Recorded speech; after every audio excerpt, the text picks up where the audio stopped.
ចាសួស្តីបងប្អូនទាំងអស់គ្នាថ្ងៃនេះនាំរបស់បងប្អូនទាំងអស់គ្នាទៅមើលប្រហុកអាំងខ្ចប់ស្លឹកចេកម្ដងណាចាគ្រឿងផ្សំរបស់យើងនេះគឺមានក្តាប់អំពិលចាគឺយើងទៅច្រាំប្រហុកជាមួយក្តាប់អំពិលខ្ចីណាអញ្ចឹងមានសាច់ជ្រូក3ជាន់មានប្រហុកចាប្រហុកម្ទេសខ្ទឹមសហើយប៊ីចេងស្ករអីយើងចាំដាក់តាមក្រោយទៅចាបង្ហាញទៅគ្រឿងគោលទេប៉ុណ្ណឹងណាចាដល់ពេលយើងទៅច្រាំហើយហ្នឹងយើងនៅបង្កាត់ភ្លើងហើយភ្លើងហ្នឹងមិនមែនធ្យូងមិនអីទេបងប្អូនគឺផ្កាថ្នោតងាប់ហ្នឹងយកមកបង្កាត់ណាយកមកដើររើទឹកកលឹងជុំវិញហ្នឹងមកបង្កាត់ហើយពេលយើងច្រាំហើយយើងកាត់ស្លឹកចេកមកចាប់ប្រហុកហ្នឹងហើយក៏ចាប់ផ្ដើមដាក់អាំងបងប្អូនហើយចេះពីថាគ្រាន់តែអាំងទៅ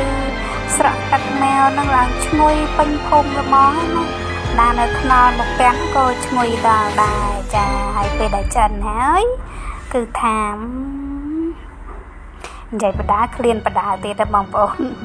ចាឈ្ងុយកញ្ចប់ហ្នឹងហើយចាប់មកបើកមកមើលថាតើរូបរាងវាយ៉ាងម៉េចទៅចាអុយក្តៅបើកត្រឹមតែបានណាក្តៅត្រឡប់ចុះត្រឡប់ឡើងទៀតទៅព្រោះអីវាក្តៅពេកចុះបើកដៃផ្ទាល់អញ្ចឹងវារៀងប្រវាស់ដែរដោយសារតែដៃមកខាងកាន់ទូរស័ព្ទអញ្ចឹងណាអញ្ចឹងក្តៅត្រឡប់ចុះត្រឡប់ឡើងបើកត្រឹមតែបានហ្នឹងចាប៉ុន្តែមិនថ្មីទេគាត់ទៅបើកមកតែប៉ុណ្្នឹងហ្នឹងគឺថាឈ្ងុយម៉ែឪឈ្ងុយហើយនេះឈ្ងុយវាតែមែនតែនហ្មងណាឈ្ងុយទាំងស្លឹកចេកឈ្ងុយទាំងប្រហុកហ្នឹងគឺថាប្រហុកស្រែរបស់យើងណាបងប្អូនចាប្រហុកស្រែហ្នឹងប្រហុកស្រែប្រហុកក្រុមចាប្រហុកធ្វើផ្ទាល់ខ្លួនឯងអញ្ចឹងណាកូនត្រីកូនអីហ្នឹងចេញរូបរាងមកបងប្អូនឡើងកលាតខ្នងហ្នឹងមកឈ្ងុយតែម្ដងហ្នឹងនេះបងប្អូនអាំងមកនេះចាដូចសមអាំងអញ្ចឹងឡើងកលាតល្អនេះហើយយើងបន្ទាប់ជាមួយលួយនឹងមកអូ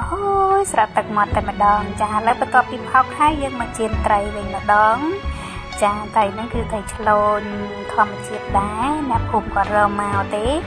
អ្នកភូមិគាត់រើមកពីព្រែកពីអូអញ្ចឹងណាចាពុទ្ធស្រុកអេដមីនហ្នឹងមានព្រែកមានអូនៅឆ្ងាយពីភូមិហ្នឹងអូហ្នឹងឆ្ងាយប្រហែលជា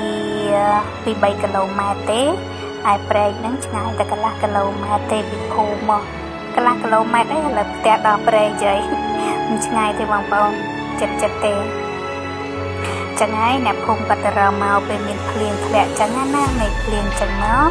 គេរកបានបងប្អូនគេចាប់តាំងគេយកឲ្យចាប់ទៅប៉ុណ្ណឹងក៏បានមកហើយចាគឺមានអ្នកខ្លះគេបង់សំណាញ់អ្នកខ្លះគេដាក់សន្ទូចអ្នកខ្លះគេដាក់មកដាក់អីចឹងទៅ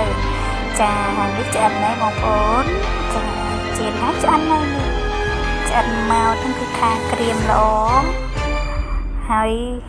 បងប្អូនមើលត្រីរៀងជៀនមិនដូចធំដល់ពេលឆ្អិនមកដូចរៀងទូចឯងត្រីខុសគ្នាអញ្ចឹងហើយបងប្អូនគាត់ថាត្រីហ្នឹងប្រភពមកពីកន្លែងរកតែមួយទេអ្នកលក់ហ្នឹងគឺយកមកពីអូដូចគ្នាទេចាអូហ្នឹងនឹងអូហ្នឹងគឺមានព្រៃរបស់ទ្រុបអញ្ចឹងណាមិនមែនព្រៃធំមានដើមឈើជ្រោងច្រាងអីទេគឺព្រៃរបស់